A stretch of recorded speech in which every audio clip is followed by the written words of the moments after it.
और लाखों युवा को नौकरी देने वाला ऐसे युवा नेता हमारे छोटे भाई श्री तेजस्वी प्रसाद यादव जी, आप सभी के लोकप्रिय प्रत्याशी भाई कुमार सर्वजीत जी, इस कार्यक्रम में उपस्थित शीतल प्रसाद जी, नेहा जी, पूर्व विधायक समता देवी जी, सतीश दास जी, हमारे विधायक जी, मंजू जी, इस कार्यक्रम में उपस्थित वीआईपी पार्टी के प्रदेश अध्यक्ष भाई बाल गोविंद बिन जी, राजकिशोर साहनी जी, राजकिशोर चौधरी जी, मुनीलाल जी, गणेश जी, संजय जी, अंशु कुमार जी और तमाम हमारे इंडिया गठबंधन महागठबंधन के सभी नेतागण, इस सभा में उपस्थित बड़े संख्या में युवा साथी, माता बहन, सम्मानित गार्जियन, सभी को सन ऑफ बल्ला मुकेश सहनी की ओर से नमस्कार प्रणाम। साथियों, ये जो लड़ाई है सिर्फ इसको आम चुनाव के तहत मत देखिए। ये चुनाव जो है बहुत ही महत्वपूर्ण चुनाव है। ये देश जो था ये पहले गुलाम था और इस देश को आजादी दिलाने के लिए हमारे पूर्वज, आपके पूर्वज ने लाखों की संख्या में अंग्रेज से लड़ाई लड़ा, फिर जाके देश आजाद हुआ। ना जाने कितने लोगों ने इस देश को आजादी दिलाने के लिए शहीद हुआ, तब जाके देश आजाद हुआ। और आज आजाद भारत में हम लोग सर उठा के जी रहे थे। लेकिन एक लोग आए जो बड़ा बड़ा सपना दिखाने लगे। हिटलर भी ऐसे आए थे।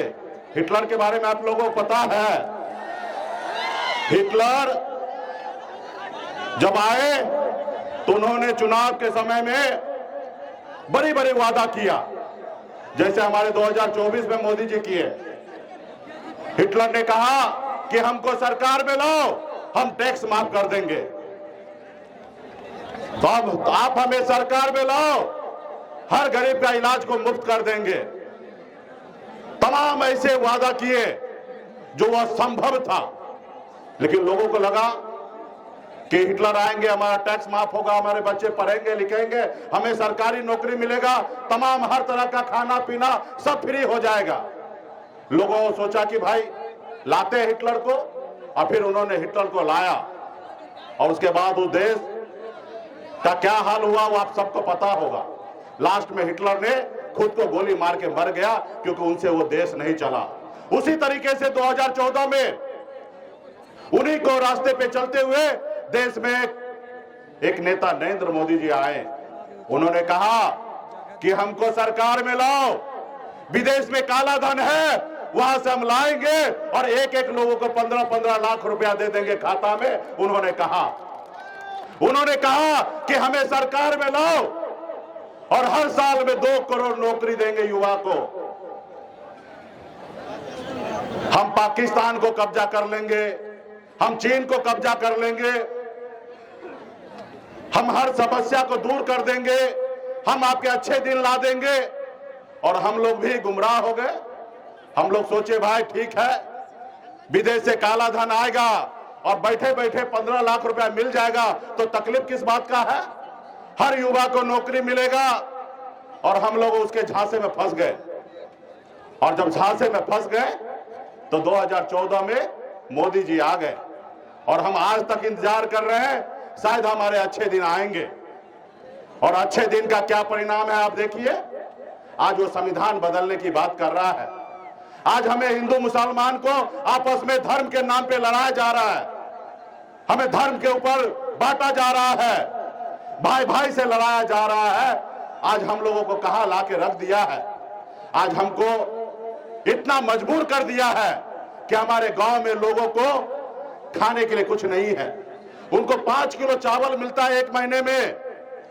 लोगों को लगता है कि यही विकास है। तो इसलिए साथियों, हमारा देश जो है बहुत गलत आदमी के हाथों में चला गया है। इसके लिए लड़ाई लड़ना पड़ेगा, संघर्ष करना पड़ेगा। जैसे आपके पूर्वज ने देश को आजादी दिलाने के लिए लड़ाई लड़ा है, उसी तरीके से आपको भी लड़ाई लड़ना पड़ेगा साथियों। आज सबका अधिकार को हनन किया जा रहा है। आप बताइए, लोकतंत्र है, ये राजतंत्र के जैसे काम कर रहे हैं।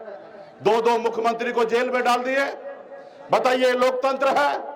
तो इसलिए साथियों, आपको लोकतंत्र को जिंदा रखना पड़ेगा।